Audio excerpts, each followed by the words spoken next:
திருவள்ளூர் மாவட்டம் கன்னிகைப்பேர் கிராமத்தில் இருக்கிற ஒரு தனியார் ஆலை ஒரு பதப்படுத்தும் ஆலை. அதில் அம்மோனியா வாயு கசிவு அப்படிங்கிறது வந்திருக்கு. மீன்களையும் இறால்களையும் பதப்படுத்துறதுக்காக அந்த அமோனியா NH3ன்னு சொல்லுவாங்க. அமோனியாவை பயன்படுத்தி அதை குளிரூட்டக்கூடிய அமிலம் அது. ஸோ அது பதப்படுத்துறதுக்காக பயன்படுத்துகிறாங்க. இப்போ அமோனியாவை உணவுப் பொருட்கள் மீது பயன்படுத்தக்கூடாதுன்ற ஒரு உணவு பாதுகாப்பு விதியே இருக்கு. இந்த கம்பெனிக்குள்ள இருக்கிற 70 பேர் இன்னைக்கு கவலைக்கிடமா இருக்கிறாங்க.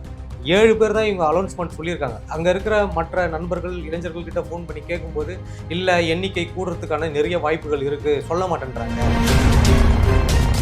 தொழிலாளர்களுக்குன்னு வேற இடம் கொடுத்துருந்தா ஒருவேளை இந்த பிரச்சனையில இவ்வளோ பேர் அஃபெக்ட் ஆயிருக்க மாட்டாங்க அப்படிங்கிற விஷயத்த சொல்றாங்க இல்லையா? ஆமாம். அப்போ இந்த மாதிரியான நிலைமையோட சுச்சுவேஷன்ஸ் தான் அங்கே இருக்கு. ஆலைகள்லேயே தங்க வைக்கப்படுவது, அந்த மாதிரியான தொழிலாளர்களுக்கான அந்த வெல்ஃபேர் அப்படிங்கிறது எந்த அளவுக்கு? நம்ம நாட்டில் எல்லாருக்கும் தெரியும், சாராயம் குடிச்சு செத்தவனு கூட 10 லட்ச ரூபா கொடுத்துருக்காங்க. கள்ளக்குறிச்சியில் நடந்த சம்பவங்கள்லாம் இது ஒரு கார்பரேட் கம்பெனியோடைய ஒரு ஒழுங்கினம், இந்த அரசு அதிகாரிகளுடைய அலட்சியம். இவங்க அதான் லாரன் சொல்ற மாதிரி என்ன பிஸ்கட் வாங்கினாங்கன்னு தெரியல இந்த கம்பெனிகளுக்கு. இந்த அதிகாரிகளை பொறுத்த வரைக்குமே என்னன்னா, ஒருத்தருக்கு ஒருத்தர் காப்பாற்றுற வேலையை தான் செய்வாங்களே தவிர எப்படி ரிப்போர்ட் கொடுக்கலாம், எப்படி இதுல இருந்து தப்பிச்சுக்கலாம், இதான் அவங்க மூளை யோசிக்குமே தவிர உண்மையிலேயே இந்த சுற்றுச்சூழல் மீதான அக்கறையும் மக்கள் உயிர் மற்றும் அவங்களுடைய சுகாதாரத்தை குறித்தான அக்கறையும் இவர்களுக்கு இருக்குமா? ஆனால் மற்ற லான்ச் மூலியமாக பயன்படுத்துகின்ற மீன்கள்லாம் ஃபார்மலின்னு சொல்கிற ஒரு கெமிக்கலை அந்த மீன் மேலே போட ஆரம்பிக்கிறாங்க. அப்போ அது ஒரு 15 நாள், 1 மாதம், 4 மாதம் கூட தாங்கிறதுக்கான இது அது ஆக்சுவலி ஃபார்மலின் பணத்துக்கு தடவுற ஒரு கெமிக்கல். அது சாப்பிட்ற உணவுக்கு தடவுறதுன்றது ரொம்ப ஆபத்தான சூழ்நிலையை, ஏன்னா இது ரொம்ப சர்ச்சையும் உண்டாகும்.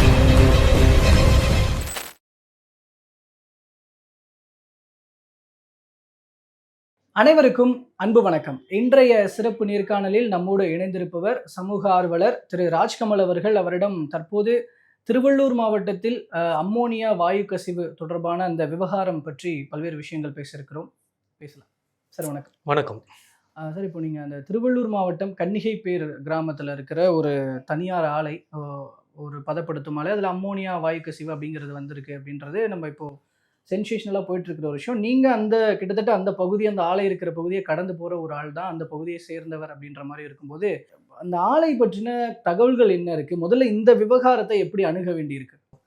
Send Peter Paul sea food export and private company. அது இப்போ ஷீ ஃபுட்டை எக்ஸ்போர்ட் பண்ணுற அப்போது மீன்களையும் இறால்களையும் பதப்படுத்துறதுக்காக அந்த அமோனியா NH3ன்னு சொல்லுவாங்க. அமோனியாவை பயன்படுத்தி அதை குளிரூட்டக்கூடிய அமிலம் அது. ஸோ அது பதப்படுத்துறதுக்காக பயன்படுத்துகிறாங்க.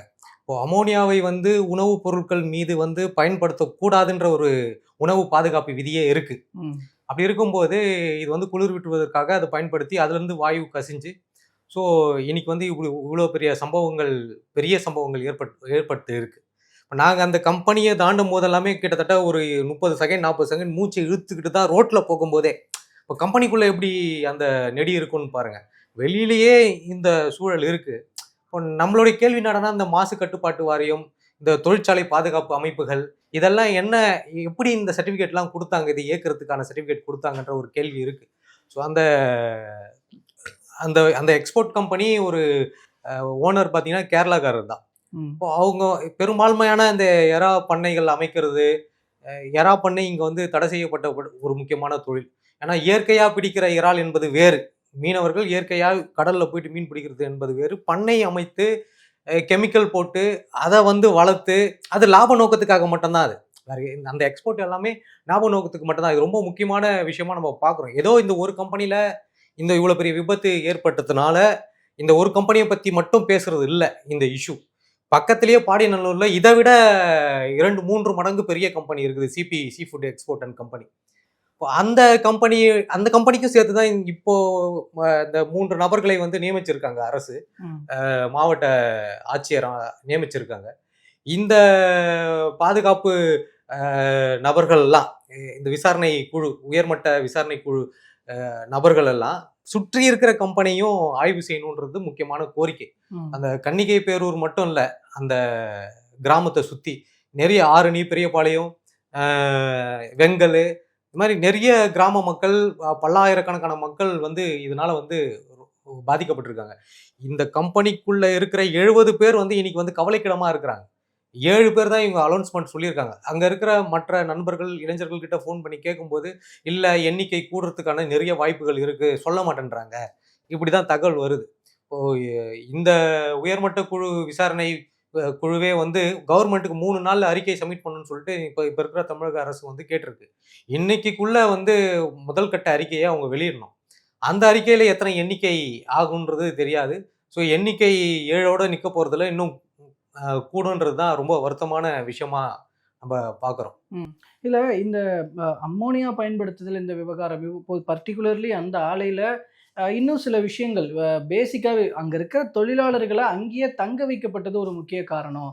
தொழிலாளர்களுக்குன்னு வேற இடம் கொடுத்திருந்தா ஒருவேளை இந்த பிரச்சனையில இவ்வளவு பேர் அஃபெக்ட் ஆயிருக்க மாட்டாங்க அப்படிங்கிற விஷயத்த சொல்றாங்க இல்லையா? ஆமா. அப்போ இந்த மாதிரியான நிலைமையோட சுச்சுவேஷன்ஸ் தான் அங்க இருக்கு. ஆலைகள்லயே தங்க வைக்கப்படுவது அந்த மாதிரியான தொழிலாளர்களுக்கான அந்த வெல்ஃபேர் அப்படிங்கிறது எந்த அளவுக்கு இருக்கு? இல்ல இது ரொம்ப ரொம்ப ரொம்ப மோசமா தான் இருக்கு. ஏன்னா இந்த கும்மிடிப்பூண்டி தொகுதி பொறுத்த வரைக்கும் ஏராளமான கிட்டத்தட்ட ஒரு 500க்கும் மேற்பட்ட கம்பெனிகள் வந்து தொழிற்சாலைகள் வந்து அந்த பகுதிகளில் இருக்கு. நம்ம இந்த பக்கம் வேர்ஹவுசஸ் நிறைய இருக்கு. இந்த இந்த நம்ம இந்த சீ ஃபுட் எக்ஸ்போர்ட் கம்பெனி பக்கத்துல வேர்ஹவுசஸ் நிறைய இருக்கு. அப்படியே பின்னாடி தொழிற்சாலைப்பேட்டை அங்கெல்லாம் போயிட்டோம்னா ஏராளமான கம்பெனிகள், அதோடைய கழிவுகள், பாதுகாப்பற்ற தன்மைகள். இப்போ மாசு கட்டுப்பாட்டு வாரியம்லாம் எப்படி இதுக்கான சான்றிதழ்கள் அளிக்கிறாங்க, இந்த கம்பெனி ரன் பண்றதுக்கு எப்படி அனுமதிக்கிறாங்க அப்படின்ற கேள்வியும் நம்ம எழுப்ப வேண்டிய சூழல் இருக்குன்னு வச்சுங்களேன். இப்போ இந்த இன்சிடென்ட் சுத்தியே ஏதோ வந்து இவங்களுக்கு வந்து இப்போ முதல்வர் வந்து உயிரிழந்தவர்களுக்கு 2 லட்சம் ரூபாய்ன்றது ஒரு அறிவிப்பு ரொம்ப வருத்தமா தான் இருக்குது. நம்ம நாட்டில் எல்லாருக்கும் தெரியும், சாராயம் குடிச்சு செத்தவனு கூட 10 லட்ச ரூபா கொடுத்துருக்காங்க. கள்ளக்குறிச்சியில் நடந்த சம்பவங்கள்லாம் சொல்லி இது வந்து ஒரு கார்ப்பரேட் கம்பெனியோடைய ஒரு ஒழுங்கினம், இந்த அரசு அதிகாரிகளுடைய அலட்சியம். இவங்க அதான் லாரன்ஸ் சொல்ற மாதிரி என்ன பிஸ்கட் வாங்கினாங்கன்னு தெரியல இந்த கம்பெனிகள் கிட்ட. அங்க சுத்தி இருக்கிற சின்ன சின்ன அரசியல்வாதிகள் கூட, இந்த தலைவர்கள், துணைத் தலைவர்கள் கூட போக்குவரத்து அதிகமாக இருக்குன்னு அந்த பகுதி மக்கள், இளைஞர்கள் வருத்தப்படுறாங்க. ஸோ இந்த கம்பெனிகள்ல எல்லாமே கட்டிங்கோட முடிஞ்சிருது. அப்போ இதுதான் நடக்கும். எந்த ஒரு பாதுகாப்பு உபகரணங்களும் அங்க பணிபுரிய பெரும்பான்மையானவர்கள் பெண்கள் தான். தமிழக பெண்களும் வேலை செய்யறாங்க, வட மாநிலத்தார் பெண்களும் வேலை செய்யறாங்க. அதுல பாதுகாப்பு உபகரணங்கள் கூட தரம் இருக்கிறாங்கன்றது தான் ரொம்ப வருத்தப்படமான விஷயம். ஸோ அப்போ தொழிலாளர்களுக்கான பாதுகாப்புன்றது வந்து இங்க ஒரு மிகப்பெரிய கேள்விக்குறியா இருக்கு. ஸோ இந்த விசாரணை வந்து இவங்க அமைச்சிருக்கிற விசாரணையில இதெல்லாமே அடங்கணும். இந்த தொழிலாளர்களுடைய பாதுகாப்பு, அவங்களுடைய உபகரணங்கள்லாம் என்னென்ன உபகரணங்கள் கொடுக்கப்பட்டிருக்கு, இதெல்லாமே அதுக்குள்ள அடங்கணுன்றது வந்து நம்ம ஒரு கோரிக்கையாகவும் வைக்கிறோம். குறிப்பா அந்த தொழிற்சாலைக்குள்ள இருக்கிறவங்களை மட்டுமே ஆய்வு செய்யறது கிடையாது. சுத்தி இருக்கிற கிராமங்கள்லயே அந்த ஹெல்த் இஷ்யூஸ், அவங்களுடைய உடல் முழுமையான பரிசோதனையை வந்து உட்படுத்தணும். இந்த அரசு வந்து கவனம் செலுத்தணும். அங்க இருக்கிற எல்லா கிராமங்கள்லயுமே கலெக்டர் தலைமையில நம்ம எம்எல்ஏ ஒரு விஜயகுமார் தான் எம்எல்ஏ, கும்மிடிப்பூண்டி தொகுதி எம்எல்ஏ. இவங்க தலைமையில ஒவ்வொரு கிராமங்கள்லயும் ஒவ்வொரு மக்களுடைய உடலை பரிசோதிக்கணும். அவங்களுடைய அந்த வாய்வால என்னென்ன உடல் உறுப்புகள் செயலிழந்திருக்கு, பாதிக்கப்பட்டிருக்குது, எதிர்காலத்துல என்னென்ன பின்விளைவுகள் வர இருக்கிறதுன்றதுலாம் ரொம்ப முக்கியமான விஷயமா நான் அதை பார்க்குறேன். கூடுதலா மாவட்ட ஆட்சியருக்கு ஒரு முக்கியமான பொறுப்பு இருக்கு. கும்மிடிப்பூண்டி தொகுதிகளில் 500க்கும் மேற்பட்ட கார்ப்பரேட் கம்பெனிகள், தொழிற்சாலைகள் எக்கச்சக்கமா இருக்கு. அதோட சிஎஸ்ஆர் ஃபண்டெல்லாம் கலெக்ட் பண்ணி பாதிக்கப்படுற இது சுற்றி இருக்கிற மக்கள்களுக்கு நிவாரணங்கள் அளிக்கணுன்றதையும் நம்ம இது மூலியமா தெரிவிச்சுக்கலாம். இல்லை இதில் நீங்கள் சொன்னது அந்த சுற்றி இருக்கிற பகுதி மக்களையும் நம்ம வந்து அவங்களுக்கு ஹெல்த் செக்அப் பண்ண வேண்டியிருக்கு அப்படின்னு சொல்கிறீங்க. அம்மோனியா வாயு கசிவு ஏற்பட்டதுனால ஒரு இஷ்யூ ஆயிருக்கு, அதனால அந்த பர்டிகுலர் ஏரியாவில் இருக்கிறவங்கள ஹெல்த் செக்அப் பண்ணணும்னு சொல்கிறது ஓகே. வாயு கசிவு இதுக்கு முன்னாடி ஏற்படலை அப்படின்ற பட்சத்தில் இல்லை ஏற்பட்டிருக்கா, இல்லை வெளியில் வராமல் இருக்கா, இல்லை எதனால் சுற்றி இருக்க எல்லாரையும் வந்து செக் பண்ண வேண்டிய தேவை இருக்குன்னு? இல்லை அது ஒவ்வொரு நாள் நான் 15 வருஷத்துக்கு முன்னாடியும் நான் அந்த கம்பெனியை நான் பார்த்துருக்குறேன். அந்த பக்கமே கடந்து கூட போக முடியாது. அந்த மாதிரி பயங்கரமான இஷ்யூஸ் இருக்குது. சில நேரங்களில் சில சம்பவங்கள்லாம் மறைக்கப்பட்டிருக்கு. இன்னைக்கு வந்து நம்மளுக்கு வந்து நிறைய நவீன தொழில்நுட்பம் வளர்ச்சியின் காரணமாக உடனே செய்திகள் வெளியே வந்துடுது. கொஞ்சம் 10 ஆண்டுகள் 15 ஆண்டுகளுக்கு முன்பெல்லாம் அப்படி கிடையவே கிடையாது. இப்போ இதே மாதிரி பிரச்சனை அது எண்ணூர்ல கோரமண்டல் கம்பெனியில் விசைவாயு வெளியே வந்துச்சு. இந்த அரசு அதிகாரிகள் என்ன பண்ணாங்க அப்படி ஒரு கேள்வி இருக்கு. மக்கள் ஜனநாயக முறையா அனைத்து குப்பங்கள்லையும் மீனவ கிராமங்கள்லையும் மக்கள் திரட்டி பெரும் போராட்டங்கள் நடக்கப்பட்டுச்சு. ஆனால் இன்னைக்கு அந்த கம்பெனி இழுத்து மூடப்பட்டிருக்கா? ரன் ஆகிட்டு இருக்குல்ல.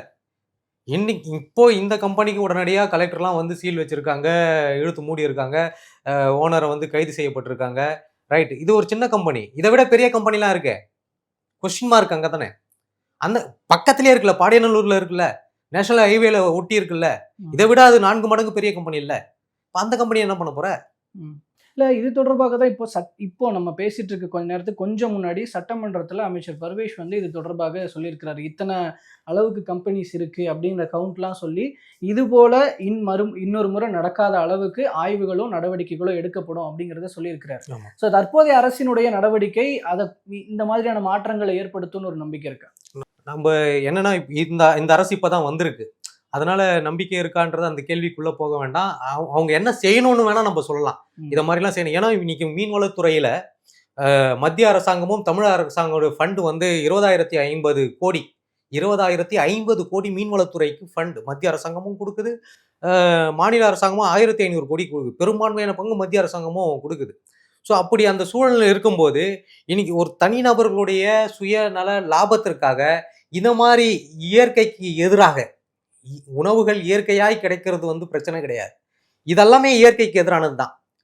உன்னுடைய லாப நோக்கத்திற்காக அதை நீ பதப்படுத்துறன்ற பேரில பல கெமிக்கலை வந்து கலக்கிறதும், பண்ணைகள்ல நீங்க கெமிக்கல் உணவுகளை கொடுத்து அந்த இறாட்களை வளர்க்குறதும், இது எல்லாமே மக்களுக்கு உடைய ஹெல்த் என்ன ஆகுறது, உணவு பாதுகாப்பு விதி நோக்கி நம்ம ஒரு கேள்வியை வைக்க வேண்டிய சூழ்நிலையும் உருவாகுது. ஸோ இது எல்லாமே இந்த அரசு வந்து கவனத்துக்கு கொள்ளணும். ஃபண்ட் இல்லாமலாம் இல்லை. அப்போ இந்த மீன்வளத்துறைக்காக ஒதுக்கீடுபடுற ஃபண்ட், அப்போ இயற்கையா இந்த வேளாண்மையை காப்பாற்ற வேண்டிய பொறுப்பு இந்த அரசுக்கு இருக்கும்போது இந்த கூட்டுறவு சங்கங்கள்ல செயல்படுகின்ற இந்த செக்ரட்டரி தலைவர்கள்லாம் இதை முறைப்படுத்தி அங்க இருக்கிற மீனவர்கள கரெக்டான மீன் பிடிக்கிற பொருட்களை ஏற்றுமதி இறக்குமதி செய்வதற்கான தளங்களை அமைத்து அதை உருவாக்குறது வந்து நேர்வழி. இப்போ தனியார்களுக்கு இது மாதிரி வந்து லாப நோக்கத்துல அவனுடைய லாப நோக்கத்துக்காகவும் அதிகாரிகளோட பாக்கெட் நிரம்புறதுக்காகவும் இந்த மாதிரி கம்பெனிகளை வந்து ஆதரிக்கிறதுன்றது வந்து மக்கள் பிரதிநிதியா நானும் பல்வேறு ஜனநாயக அமைப்புகளும் சுற்றுச்சூழல் அமைப்புகளும் இது எதிர்ப்பு தெரிவிச்சுட்டு தான் இருக்கு. சுற்றுச்சூழல் அமைப்புகள், ஏராளமான அமைப்புகள் வந்து இந்த பண்ணைகள்ல இறால் வளர்ப்பது தவறு, அது சயின்டிபிக்கலா இந்த உடலுக்கு எவ்வளவு கெடுதி, சுற்றுச்சூழலுக்கு எவ்வளவு கெடுதி, அந்த பண்ணைகளில் வெளியேறும் கழிவுகள் எவ்வளவு மோசமானது, இது எல்லாமே நம்ம பார்த்துட்டு தான் இருக்கோம். நடுவில் கூட இந்த ஆரணி ஆற்றின் மூலியமாக இந்த பகுதி இருக்கிற அந்த கம்பெனி இருக்கிற வழியாக தான் அந்த ஆரணி ஆறு கால்வாய் வந்து பழவேற்காடை நோக்கி வரும். அது கடல்ல கலக்கும். இந்த கழிவுகள்லாம் கடல்ல கலக்கும் போது என்ன ஆகுதுன்னா, பழவேற்காடு ஏரியில அது வந்து இயற்கையா இருக்கின்ற ஒரு கடலோடைய கர்ப்பப்பை. பழவேற்காடு ஏரி என்பது கடலோடைய அந்த வங்காள விரிகுடாவுடைய கர்ப்பப்பைன்னு வச்சுக்கலாம். ஏன்னா ஒரு 200க்கும் மேற்பட்டான உயிரினங்களை, கடல் வாழ் உயிரினங்களை உற்பத்தி செய்யக்கூடிய இடம்ன்றதுனால தான் அதை கர்ப்பப்பைன்னு நான் குறிப்பிடுறேன். அதுல கலக்கும் போது ஏராளமான மீன்களும் இறால்களும் செத்து மிதக்கும் தான் நாங்கள் கண் கூட பார்த்துருக்கிறோம். எவ்வளவு எஃபர்ட்னு பாருங்க. ஸோ இதெல்லாமே தகவலா நம்ம வந்து இதை பதிவு பண்ணிக்கிட்டே இருக்கணும். ஏன்னா இந்த மாதிரி நேரங்கள்ல இதை பதிவு பண்ண வேண்டிய ஏன்னா இவங்க ஈஸியா ஒரு உயர்மட்ட குழு விசாரணைன்னு சொல்லி ஒரு 3 பேரை நியமிச்சிருவாங்க.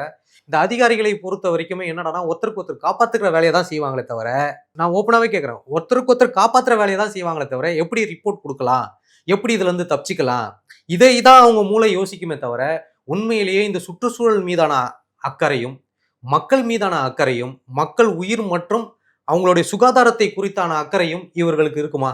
இருந்திருக்கிறதா? இவ்வளவு நாள் கடந்து வந்துட்டோம், இருந்திருக்கிறதா? இந்த கேள்வி இருக்கு. எண்ணூர்ல நடந்தும் நீங்க திருந்தல. இப்போ அடுத்து பக்கத்துல இங்க பெரியபாளையத்துல நடக்குது, அடுத்து பாடியநல்லூர்ல நடக்க போகுது. எல்லா கம்பெனியும் நீங்க சீல் வச்சு மூட போறது இல்லையே. உங்களுக்கு கம்பெனில என்ன தேவை இருக்குது? இந்த மாதிரி தனியார் கம்பெனிகளை வளர்த்து அவனுடைய லாபத்துக்கும் அவங்ககிட்ட இருந்து உங்க பாக்கெட் நிரம்புறதுக்கான அனுமதியாது? அப்போ இவர் அமைச்சர் சொன்ன மாதிரி எல்லாத்தையுமே ஆய்வு பண்ணி சீல் வச்சிருவாரா? பாப்போன்றதா. அதாவது இப்போ யதார்த்தமான ஒரு கேள்வி, நாட்டினுடைய பொருளாதாரத்துல தனியார் நிறுவனங்களுடைய பங்குகளும் இருக்கு. இப்போ தனியார் நிறுவனமே வேணான்னு சொல்லிட முடியாதுல்ல. நீங்க சொல்ற மாதிரி அதுல நிறைய இந்த மாதிரி பாதிப்புகள் ஏற்படாத வகையில ஆய்வுகள் செஞ்சு எல்லாத்தையும் ரெக்டிஃபை பண்ணணுன்றது ஓகே. கரெக்ட். ஆனா தனியார் நிறுவனங்கள் வேணாம் அந்த பாயிண்ட்டுக்கு எதுவும் வரீங்களா? இல்ல, இப்போ என்னன்னா நம்ம மீண்டும் மீண்டும் சொல்ல என்னன்னா, அந்த கம்பெனியுடைய பாதுகாப்பும் சுற்றுச்சூழல் மீதான அக்கறை, அந்த தொழிற்சாலையுடைய பொறுப்புணர்வுன்னு பற்றியே நம்ம பேசுறோம். வெறும் இந்த தொழிற்சாலை விபத்து மட்டுமே நம்ம வந்து கணக்குல எடுத்துக்க கூடாது.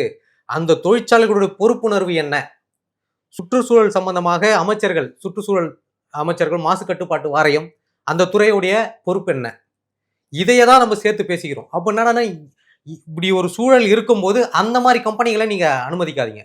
அதாவது சுற்றுச்சூழலுக்கு கேடு விளைவிக்கிற, மக்களுடைய உயிருக்கே குந்தகம் விளைவிக்கிற இது போன்ற கம்பெனிகளுக்கு தான் நீங்க அனுமதி கொடுக்காதீங்கன்றதான் கேள்வி. இது தொடர்பாக இன்னைக்கு நியூஸ் பேப்பர்ல வந்திருக்கிற ஒரு விஷயம், இந்த பர்டிகுலர்லி விபத்து நடந்த கம்பெனிக்கு வந்து இறால்கள் இந்த மாதிரிலாம் வர்றது எல்லாமே வந்து ஆந்திரா உட்பட வெளி மாநிலங்கள்ல இருந்து தான் வருதே ஒழிய தமிழ்நாட்டில இருந்து யாரும் அந்த நிறுவனங்களுக்கு கொடுக்கறது இல்ல அப்படிங்கிற ஒரு விஷயத்தை வந்து தமிழ்நாடு இறால் பண்ணைகள் சங்க தலைவர் வந்து மேற்கோள் காட்டுற செய்தி ஒன்று இப்போ போட்டிருக்கிறாங்க. அண்ட் மோரோவர் இதே நிறுவனத்துக்கு சொந்தமான ஒரு கம்பெனி அண்ட் பதப்படுத்துதல் தான் காசிமேடு என்ற அந்த ஒரு ஐஸ் ஃபேக்டரி அங்கே வந்து இருக்கிற கம்பெனியில் வந்து அழுகிய மீன்கள்லாம் கொண்டாந்து இது பண்ணுறாங்க. இது தொடர்பான செய்திகள் ஏற்கனவே வந்திருக்கு, இதே பேப்பரில் வந்திருக்குன்னு போட்டிருக்கிறாங்க. இது தொடர்பான புகார்கள்லாம் கொடுத்துருக்கோன்னு போட்டிருக்கிறாங்க. அப்போ இதெல்லாம் நம்ம இந்த இடத்துல கொஞ்சம் ரீகால் பண்ணும்போது என்ன தோணுது? இல்லை, ஆமாம், அது காசிமேட்லேயும் சரி.